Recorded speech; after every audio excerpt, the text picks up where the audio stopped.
प्यार का जीवन में हमारे कितना महत्व है। वाणी में हमारे मधुरता होनी चाहिए। अगर मधुरता वाणी में है तो हम सामने वाले का मन जीत सकते हैं। तो जरा प्यार से बोलना सीख लीजिए। कवि है रमेश दत्त शर्मा। उनका परिचय जन्म 1939 जलेसर एटा उत्तर प्रदेश में हुआ है। उनका मृत्यु 2012। कवि का परिचय शर्मा जी 50 वर्षों से पत्र पत्रिकाओं, रेडियो और टीवी के माध्यम से वैज्ञानिक दृष्टिकोण का प्रचार प्रसार करते रहे। आपको विज्ञान लेखन में दर्जन से अधिक पुरस्कार मिल चुके हैं। दर्जन से अधिक पुरस्कार। दर्जन समझते हो ना? दर्जन मतलब क्या? 12 चीज होती है उसमें, ठीक है ना? दर्जन जैसे केला 1 दर्जन मांगते हैं ना, तो दर्जन मतलब 12 वस्तुओं का समूह होता है। तो दर्जन से भी अधिक पुरस्कार मिल चुके हैं। आप कक्षा 7वीं 8वीं से ही स्थानीय मुशायरों में चचा जलेसरी के नाम से शिरकत करने लगे थे। इस पद्य में प्रस्तुत गजल के शेरों में शर्मा जी ने प्रेम से बोलना, सही समय पर बोलना, बोलने से पहले विचार करना, आत्मनियंत्रण रखना, मधुर भाषी होना आदि गुणों को अपनाने के लिए प्रेरित किया है। आपका मानना है कि हमेशा होठ सीकर बैठना उचित नहीं है। आवश्यकता अनुसार आक्रोश प्रकट करना भी जरूरी है। हम बहुत बार चुप रहते हैं। हमसे बड़े हैं, हमसे छोटे, कैसे बातें करेंगे हम उनसे? लेकिन जहां गलत है वहां गलती है। गलती बड़े लोग करते हैं या छोटे करते हैं? गलती गलती है। बड़ों ने गलती की, इसका मतलब उनको कुछ कहना नहीं, ये ठीक नहीं है। सही समय पर हमें अपना मुंह खोलना भी जरूरी है। गलती छोटों की हो या बड़ों की हो, ये मायने नहीं रखती, लेकिन गलती गलती है, उसे सुधारना जरूरी है। तो देखते हैं, जरा प्यार से बोलना सीख लीजिए।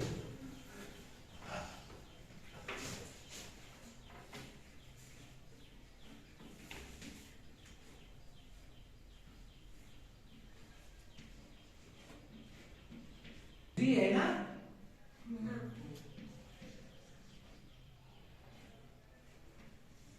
लीजिए।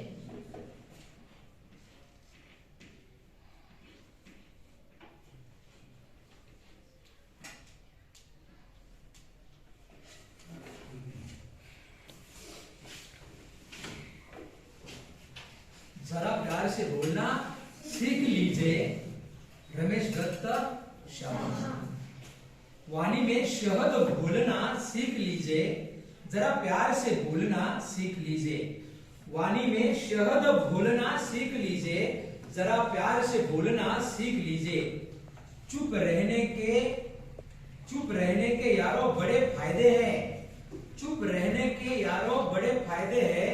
जुबान वक्त पर खोलना सीख लीजिए। कुछ कहने से पहले जरा सोचिए। कुछ कहने के पहले जरा सोचिए। ख्यालों को खुद तौलना सीख लीजिए। तू तड़ाक हो या फिर हो तू मैं। तू तड़ाक हो या फिर हो तू मैं, अपने आप को टोकना सीख लीजिए। पटाखे की तरह फटने से पहले रोशनी के रंग घोलना सीख लीजिए। कटु वचन तो सदा बोते हैं कांटे। कटु वचन तो सदा होते हैं कांटे, मीठी बोली के गुल रोपना सीख लीजिए।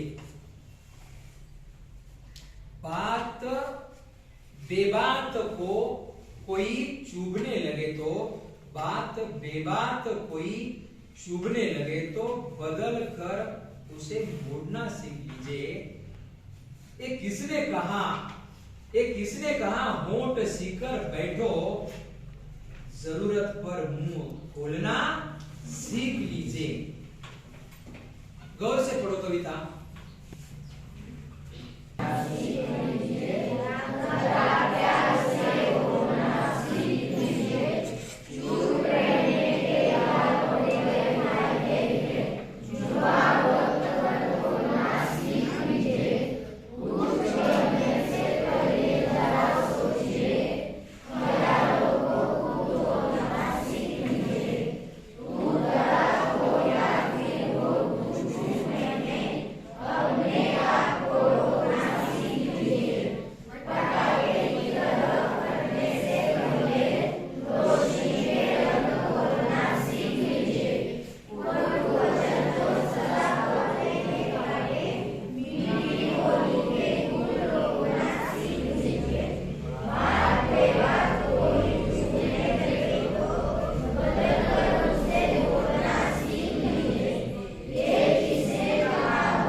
पटाखे की तरह फटने से पहले क्या करना सीखना चाहिए हमें? एक खड़ा होकर उत्तर दे दो। कौन देगा उत्तर? हाथ ऊपर। जिनको जवाब आता है उनके हाथ ऊपर। पटाखे की तरह फटने से पहले कभी हमें क्या सीखने के लिए कहते हैं? पटाखे की तरह फटने से पहले कभी रोशनी के रंग घोलना सीख लीजिए। हाँ, जोर से बैठो। पटाखे की तरह फटने से रोशनी के रंग घोलना सीख लीजिए। ठीक है। और कौन? चलो। हाँ, पटाखे की तरह फटने से पहले रोशनी के रंग घोलना सीख लीजिए। ओके, बैठो। वाणी में शहद घोलना सीख लीजिए, जरा प्यार से बोलना सीख लीजिए। वाणी मतलब क्या है? मुख नहीं, वाणी का मतलब है जुबान हमारी, बोलना। वाणी में मधुरता होनी चाहिए हमारी। तो शहद कैसे होता है? शहद मतलब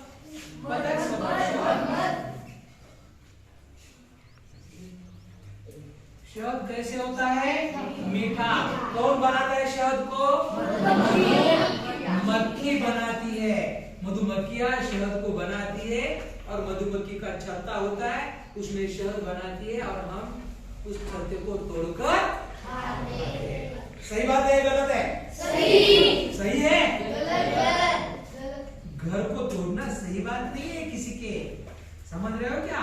हाँ, तो वाणी में शहद घोलना सीख लीजिए। हमारे वाणी में शहद होना चाहिए, मतलब हमारी वाणी मधुर होनी चाहिए, मीठी होनी चाहिए, ताकि हमारे शब्दों से किसी का मन न दुखे, किसी को तकलीफ पहुंचाना अच्छी बात नहीं है। जरा प्यार से बोलना सीख लीजिए। जो तलवार से नहीं हो सकता वह ताली से हो सकता है। जो तलवार से नहीं हो सकता वह ताली से हो सकता है। ताली बजाकर तो देखो क्या नहीं होता।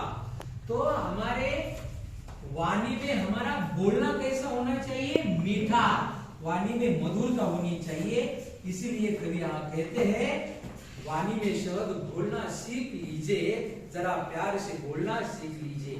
चुप रहने के यारों बड़े फायदे हैं, जुबा वक्त पर बोलना सीख लीजिए।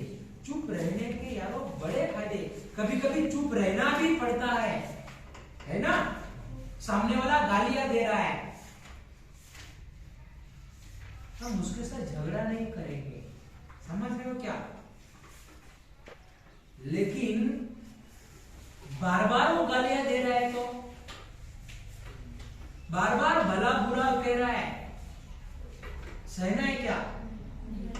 डॉक्टर बाबा साहब आम्बेडकर जी कहते हैं, अन्याय करने वाले से बड़ा गुनाहगार अन्याय सहने वाला होता है। प्यार से समझाओ, बार बार समझाओ, बार बार समझाओ। अगर बार बार समझाने के बाद भी वह नहीं समझता है तो उसे दूसरे रास्ते से समझाने की आवश्यकता है। तो चुप रहने के यारो बड़े फायदे हैं। यहाँ पर कवि कहते हमें कभी कभी चुप रहना है, उसके भी बड़े फायदे होते हैं। किसी के बहुत बार ऐसा होता है कि कुछ लोग एक दूसरों के बारे में उल्टी सीधी बातें बताते हैं ना। किसका सुनना है किसका नहीं सुनना है ये हमें तय करना होगा, समझ रहे हैं क्या? तब हम चुप रहेंगे तो फायदा होता है। कभी कभी चुप रहने के अनेक फायदे होते हैं। जुबान वक्त पर बोलना सीख लीजिए, लेकिन बार बार हम चुप रहेंगे तो एक गलत बात है।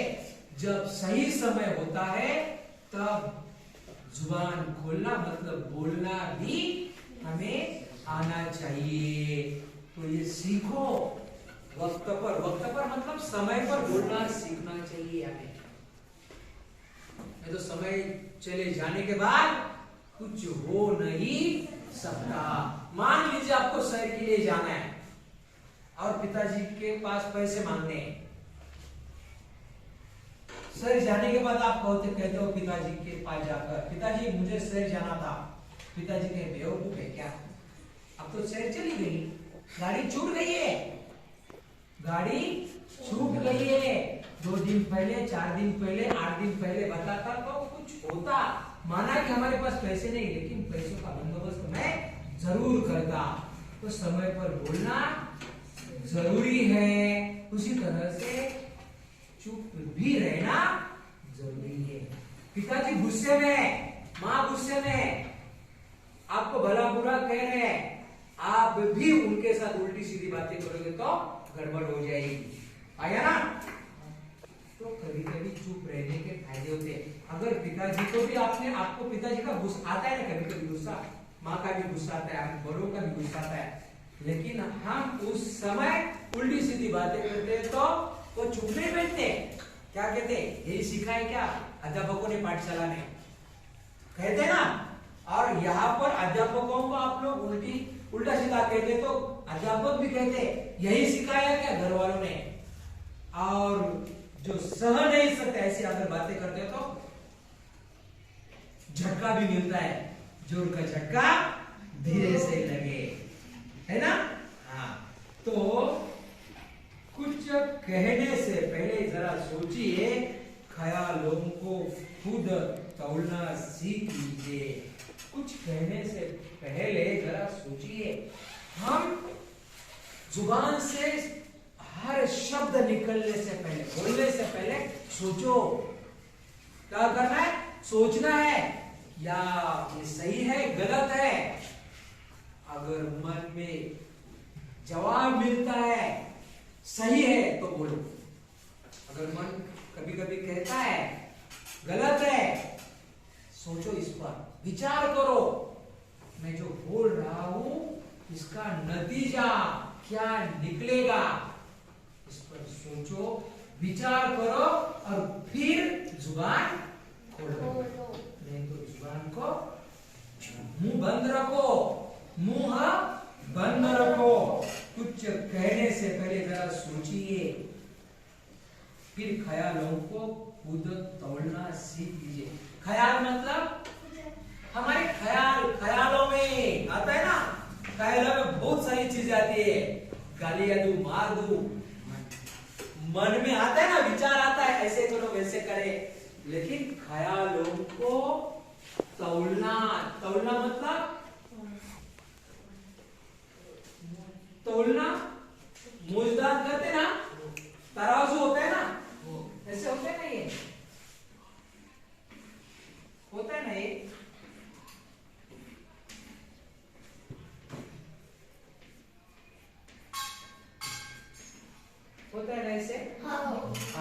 तौलना सीख लीजिए। हमें अपने विचारों को तौलना है, मतलब यहाँ अच्छे विचार, यहाँ बुरे विचार है, ये सब हमें इसको क्या करना है।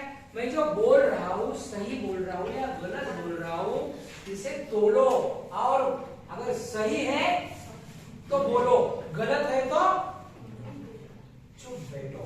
तोलना सीख लीजिए। तू तड़ाक खोया फिर हो तू तुम्हें पे। तू मैं होता है ना, झगड़ा होता है, तू मैं होता है। तू तड़ाक तड़ाक करके हम बोलते हैं, ख्याल आया दे दे गाली, उसने गाली दिए तू भी दे दे, तड़ाक करके गालियां देते हैं, हम मारामारी करते हैं, झगड़ा करते हैं। तू मैं होता है ना। लेकिन तू तड़ाक होया फिर हो तू मैं, अपने आप को टोकना सीख लीजिए। उनको टोको, रोको। क्या कर रहा है तू? बेवकूफी कर रहा है, गलत कर रहा है। टोको खुद को और रोको, टोको और फिर रोको। तू तड़ाक हो या फिर हो तू मैं। पहले तू मैं होता है, फिर तू तड़ाक में होता है ना, हम झगड़ा करते, मारामारी होती है, तब हमें अपने आप को टोकना है और रोकना भी है। पटाखे की तरह फटने से पहले, पटाखा धम करके फटता है और आवाज आती है, फटने से पहले रोशनी के रंग खोलना सीख लीजिए। पटाखे की तरह फटना मत। जैसे कि बम का विस्फोट होता है ना, विध्वंस कर देता है सब, तो फटने से पहले रोशनी के रंग खोलना सीख लीजिए। रोशनी के रंग होते हैं ना, पटाखा जब फूटता है ना, ऊपर जाता है ना, अनेक रंग बिरंगे रंगों के पटाखे होते हैं ना, उसी तरह से रंग घोलना भी सीख लीजिए। कटु वचन तो सदा होते ही होते हैं काटे। काटे सदा मतलब हमेशा। कटु वचन क्या करते हैं? बोलते हैं। काटे कटु वचन को सदा बोलते हैं। कटु वचन को काटे सदा बोलते हैं। मीठी बोली के गुल रोपना सीख लीजिए। तो कटु वचन काटे बोलते हैं, लेकिन मीठी बोली के गुल तो रोपना भी सीख लीजिए। गुल मतलब क्या समझ गए?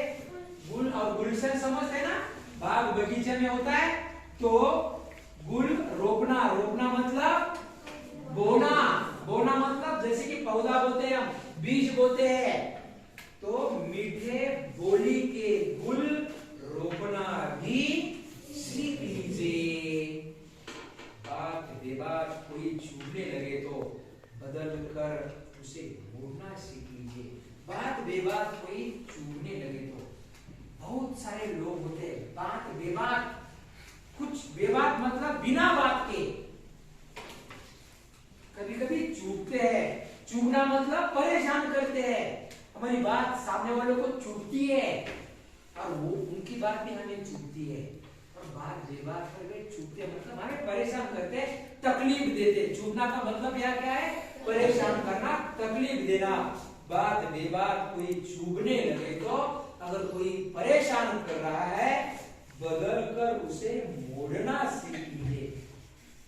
उसको ढूंढ लो और उसे मोड़ना सीख लीजिए। तो ये किसने कहा? होठ सीकर के बैठो। ये किसने कहा है? होठ सीकर के बैठो। सीना मतलब सीकर, सिलाना। जैसे कि थैली सीधे कपड़े सिलाते ना, दर्जी। दर्जी मतलब क्या? दर्जी मतलब सिंपी, मराठी में सिंपी, कपड़े सिलाने वाला, टेलर कहते हैं सब लोग, है ना। हाँ, तो ये किसने कहा होठ सीकर के बैठो? किसने कहा है? होठों को सीकर मतलब मुबान, है ना। वो पता है ना, गांधी जी की कहानी,